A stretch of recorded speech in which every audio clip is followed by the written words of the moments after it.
Hello, Hokies. It's a fall foliage edition of the GDP Game Day preview. John Laaser alongside Mike Burnop. And Mike, as the leaves turn maroon and orange, the stands will at Lane Stadium this week as well, and with good reason. It's a must-have game. Very good team. Got back into the rankings, 5-1 on the year. Their only loss was to a ranked Northwestern team.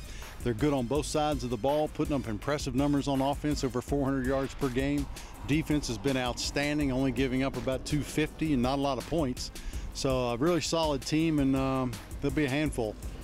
David Cutcliffe's team has actually lost a number of key contributors from that defensive front, but by all accounts, that defensive front is better than it was a year ago and tied for the nation's lead, actually, in total defense. Yeah, they're really good, talented. They run well. They're well coached. Obviously, they don't give up a lot of points, and they're really great on third downs as well. So Hokies offense will be challenged without question, and got to play better than they did last week at Miami.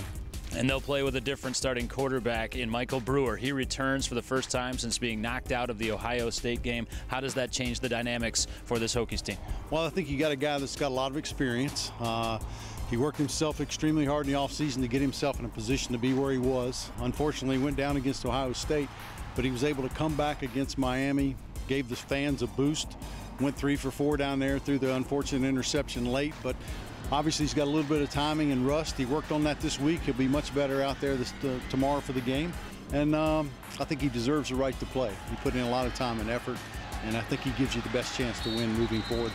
And he will play. Announced as the starter earlier this week, he'll start for the Hokies against the Blue Devils. Hokies come into this game 1-2 in ACC play. Meanwhile, off a bye week, Duke 2-0 and 5-1 overall. As mentioned, a must-have for the Hokies if they're to re-enter that Coastal Division picture. He's Mike Burnop. I'm John Laaser. It's the GDP, the Game Day preview. It's the Hokies and the Duke Blue Devils this week from Lane Stadium.